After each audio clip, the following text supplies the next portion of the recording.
Assalamualaikum warahmatullahi wabarakatuh. Halo, perkenalkan nama saya Muhammad Fajar Ismail.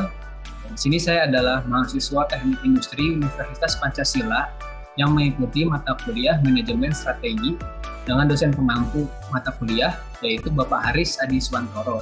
Di sini saya mendapat amanah dari Bapak Haris untuk membuat video e-learning mengenai Sustainable Competitive Advantage.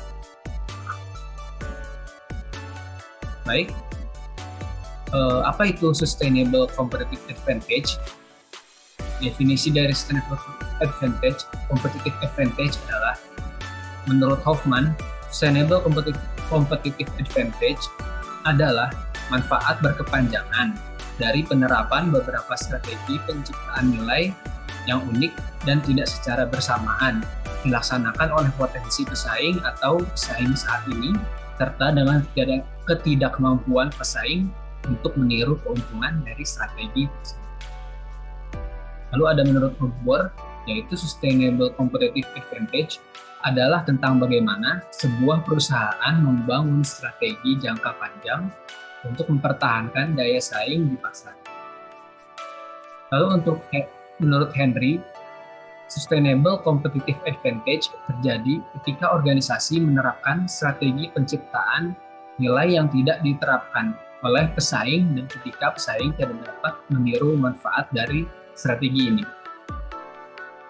Nah, berdasarkan 3 penjelasan tersebut, maka Sustainable Competitive Advantage bisa kita simpulkan sebagai strategi jangka panjang yang diterapkan oleh perusahaan yang tidak secara bersamaan dilakukan oleh pesaing dan pesaing tidak dapat meniru manfaat dari strategi ini. Oke, untuk metode yang digunakan pada Sustainable Competitive Advantage ada beberapa, namun di sini kita akan menggunakan metode matriks IE. Metode yang digunakan yaitu matriks IE ini membantu dalam hal analisis lebih lanjut. Sebelum membuat matriks IE, terlebih dahulu dilakukan analisis SWOT yang hasilnya dirangkum dalam tabel EVAS atau eksternal eksternal dan internal atau IVAS. Penerapan analisis SWOT dilakukan dengan mempertimbangkan kekuatan atau strength dan kelemahan atau weakness sebagai faktor internal, serta peluang atau opportunity dan ancaman atau threat sebagai faktor eksternal. Lalu ada metode lain yaitu metode resource based view. Teori adalah teori yang mendeskripsikan sebuah perusahaan dapat mencapai keunggulan bersaing dengan mengandalkan sumber daya sehingga mampu mengarahkan perusahaan untuk dapat berkelanjutan terus-menerus menurut Barney. Lalu pendekatan utama dari resource based theory adalah pemahaman tentang hubungan antara sumber daya, kapabilitas, keunggulan bersaing, dan profitabilitas sehingga dapat memahami mekanisme dengan mempertahankan keunggulan bersaing dari waktu ke waktu. Lalu untuk analisis yang dilakukan untuk mengidentifikasi Sustainable Competitive Advantage adalah sebagai berikut. Di sini ada analisis SWOT. Di sini penerapan analisis SWOT dilakukan dengan mempertimbangkan kekuatan atau S, strength, dan kelemahan atau W dari weakness sebagai faktor internal, serta peluang atau O dari opportunity dan ancaman atau T dari threat sebagai faktor eksternal. Lalu ada analisis internal eksternal atau matriks internal eksternal atau IE. Di sini digunakan untuk menentukan posisi perusahaan saat ini yang didasarkan pada analisis total score faktor internal dan eksternal.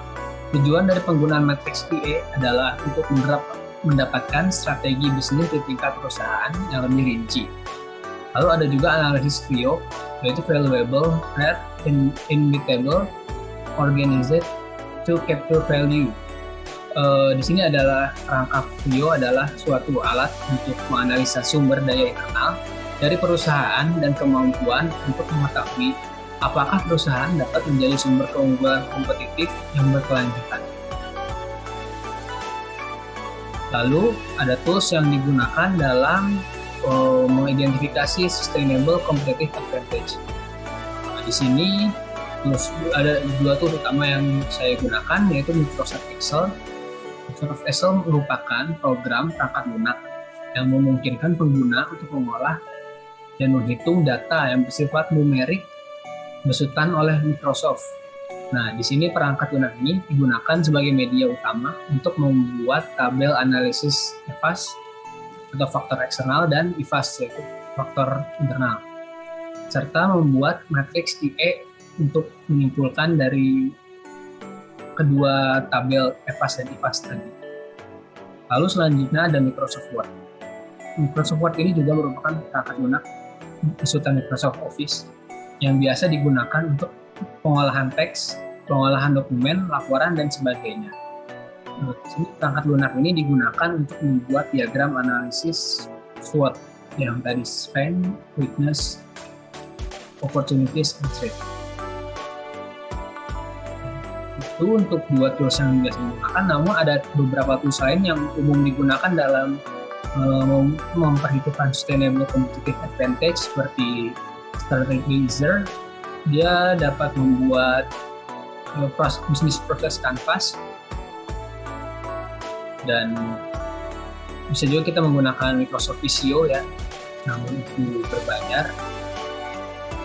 Lalu ada cara menganalisa. Di sini ada cara melakukan analisis untuk mengidentifikasi sustainable competitive advantage. Nah, di sini cara melakukan analisisnya, kita pertama melakukan pengumpulan data yang mencukupi mengenai perusahaan, baik secara internal maupun eksternal. Mau kekurangan, kelebihan, semua kita data dulu, apa saja poin-poin dari perusahaan kita, baik poin kuat maupun poin lemah. Lalu melakukan brainstorming dengan membuat analisis SWOT. Menggunakan Microsoft Word dalam proses ini untuk mengidentifikasi kekuatan, kelemahan, peluang, dan ancaman bagi perusahaan. Setelah jadi dibuat dalam Microsoft Word itu untuk memudahkan, karena terdapat beberapa template matriks SWOT ini yang ada di internet, sehingga lebih mudah untuk membuatnya. Lalu untuk melakukan identifikasi rating dan bobot dari faktor internal, kita menggunakan Microsoft Excel untuk membuat IVAS, dan faktor eksternal menggunakan EVAS.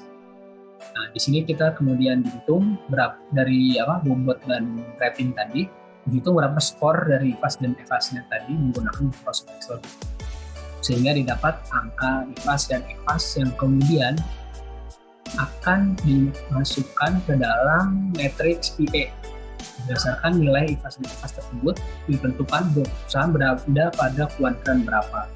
Nah, di sini untuk kuadran, masing-masing kuadran memiliki arti masing-masing.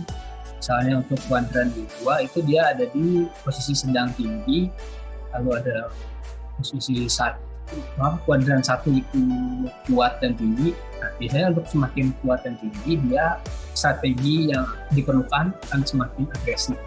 Sementara untuk semakin rendah dan semakin rendah posisinya, kita hanya perlu menjaga strategi tersebut agar tetap konsisten, tidak perlu melakukan strategi yang agresif. Kalkulasi kuadran tersebut, perusahaan akan ditentukan strateginya seperti yang sudah dijelaskan sebelumnya. Lalu kemudian untuk studi kasus, di sini ada studi kasus pada Hotel Bali Segara. Nah, latar belakangnya, Hotel Bali Segara menghadapi persaingan yang ketat seiring dengan semakin banyaknya berdiri hotel-hotel berbintang, terutama hotel berbintang 3. Pada tahun 2014, jumlah hotel berbintang 3 di Kabupaten Bandung berjumlah 45 buah, yang berarti meningkat sebesar 17,78% dibandingkan tahun 2013 yang berjumlah 37 buah hotel. Persaingan yang ketat mempengaruhi penurunan tingkat hunian kamar. Tahun 2013 ke tahun 2014, tingkat hunian kamar mengalami penurunan dari 64,27% menjadi 48,21%, sehingga tidak memenuhi target di tahun 2014, yaitu sebesar 64,1%. Selain itu diberikan tujuan yaitu bagaimanakah rumusan strategi pemasaran hotel Bali Segara untuk menciptakan sustainable competitive advantage.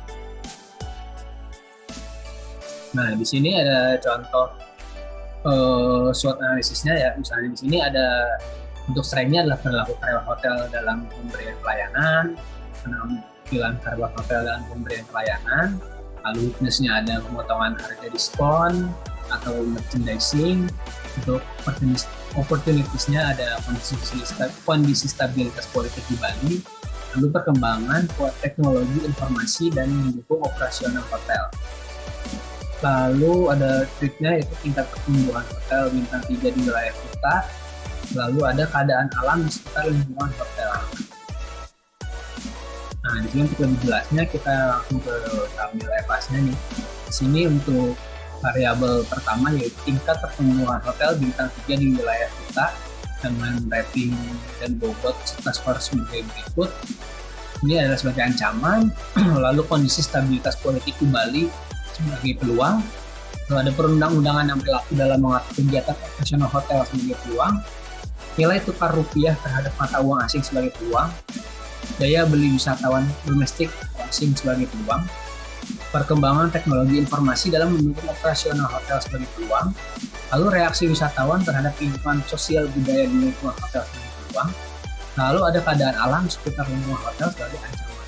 Berdasarkan rating dan bobot yang sudah ditentukan, maka didapatkan skor untuk keseluruhan ini adalah 4 untuk EVAS. Lalu untuk EVAS di sini ada 16 poin, seperti perilaku karyawan hotel dalam pemberian pelayanan, penampilan karyawan hotel dalam pemberian pelayanan, lalu ada kondisi fisik struktur bangunan hotel, kelengkapan fasilitas hotel, kualitas mebel dalam hotel, kejelasan tanda atau arah petunjuk dari ruang lingkup hotel, lalu sesuai harga dengan pelayanan hotel, lokasi hotel dalam mencapai akses lokasi wisata lain, pantai atau perbelanjaan. Lalu untuk bagian promosi ada periklanan yang dilakukan di media massa. Di sini ada pendekatan personal atau personal selling yang mesti menjadi kelemahan. Lalu ada pemotongan harga diskon yang menjadi kelemahan juga. Lalu merchandising barang kenangan yang diberikan kepada wisatawan yang berkunjung ke hotel juga masih menjadi kelemahan karena optimal. Lalu ada pelayanan karyawan pada frontliner hotel, join kekuatan, dan paket-paket khusus reguler yang ditawarkan oleh hotel, program-program pelayanan yang ditawarkan oleh pihak hotel, dan pemberian informasi secara terus-menerus mengenai program perjalanan atau liburan, semua sebagai kekuatan. Nah, dari 16 poin tersebut, mendapatkan skor sebesar 3,2 untuk EVAS-nya. Nah, untuk skor EVAS dan EVAS tadi dimasukkan ke dalam matriks. Untuk EVAS tadi ada di 3,2 ya. Untuk yang EVAS-nya ada di 4. Dia itu berarti ditinggi untuk EVAS-nya, dan EVAS-nya karena dia 3,2 masuk ke sedang. Jadi untuk matriks ini sendiri, hotel ini masuk ke kuadran 2, yang berarti cukup butuh strategi yang agresif. Nah, di sini kesimpulannya dari ini tadi, untuk posisi Hotel Bali Segara dalam matriks UE berada pada kuadran 2, sehingga strategi pemasaran untuk menciptakan sustainable competitive advantage pada Hotel Bali Segara Kuta Bali adalah dengan strategi intensif, yaitu dengan cara penetrasi pasar, pengembangan pasar, dan pengembangan produk. Untuk mengembangkan strategi fokus yang menunjukkan hotel melayani khususnya wisatawan Asia seperti China, Taiwan, Korea, dan Jepang dapat menciptakan sustainable competitive advantage dibandingkan perusahaan lain, hotel lain. Lalu untuk strategi pemasaran yang memadai diterapkan untuk menciptakan sustainable competitive advantage pada Hotel Bali Segara Kuta Bali adalah strategi intensif. Nah, strategi tersebut meliputi strategi penetrasi pasar dengan cara melakukan promosi yang intensif, jadi seperti periklanan, personal selling, dan promosi penjualan. Lalu ada pengembangan pasar dan melakukan pengenalan hotel di negara lain, dan pengembangan produk, yaitu menciptakan produk baru seperti honeymoon package, terus package, international and traditional wedding package, clear package, dan event lainnya. Nah, that's it about sustainable competitive advantage. Jadi sekian untuk sustainable competitive advantage. Kurang lebihnya saya mohon maaf. Namun kita tidak sampai sini saja. Untuk selanjutnya saya diberikan amanah lagi oleh Bapak Haris untuk memberikan sedikit sosialisasi mengenai program MBK.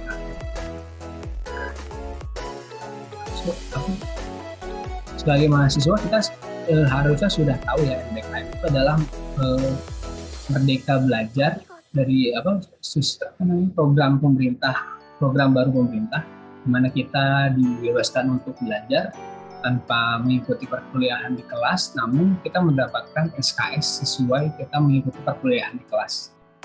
Nah, di sini yang ingin saya promosikan yaitu adalah Wirausaha Merdeka. Apa sih Wirausaha Merdeka ini? Wirausaha Merdeka adalah bagian dari program Kampus Merdeka Kementerian Pendidikan, Kebudayaan, Riset, dan Teknologi Indonesia yang memberikan kesempatan kepada mahasiswa untuk belajar dan mengembangkan diri menjadi calon wirausahawan melalui aktivitas di luar kelas perkuliahan. Program Wirausaha Merdeka berkolaborasi dengan perguruan tinggi pelaksana program pengembangan pembelajaran wirausaha yang mampu mengasah jiwa kewirausahaan, mendorong peningkatan pengalaman wirausaha, dan peningkatan kemampuan daya kerja mahasiswa. Lalu untuk latar belakang program ini sendiri, beberapa data yang kita dapat dari Kemenaker, lalu Kemenpopukm, di sini ada lebih dari 1 juta lulusan perguruan tinggi tidak mendapatkan pekerjaan, atau sekitar 13,17% dari 9,7 juta pengangguran merupakan pengangguran terdidik seperti lulusan mahasiswa, lulusan sarjana. Lalu kemudian jumlah wirausaha di Indonesia masuk yang paling rendah di Asia Tenggara, yaitu sekitar 3,47% dari total penduduk Indonesia. Ini adalah angka yang cukup menyedihkan ya, sebagai kita suatu negara yang berkembang dari negara berkembang menjadi negara maju. Ini tentu adalah bukan jumlah yang baik. Lalu apa yang dilakukan pemerintah untuk menanggulangi ini? Salah satunya adalah program Wirausaha Merdeka ini yang hadir untuk membantu mengurangi tingkat pengangguran terdidik dari lulusan perguruan tinggi di Indonesia, lalu menanamkan mindset dan kompetensi dasar di bidang kewirausahaan, mendorong peningkatan pengalaman wirausaha mahasiswa, lalu meningkatkan kemampuan daya kerja mahasiswa. Lalu yang terakhir membantu meningkatkan kapasitas dan kualitas lulusan perguruan tinggi. Baik, cukup sekian yang bisa saya sampaikan, kurang lebihnya mohon maaf.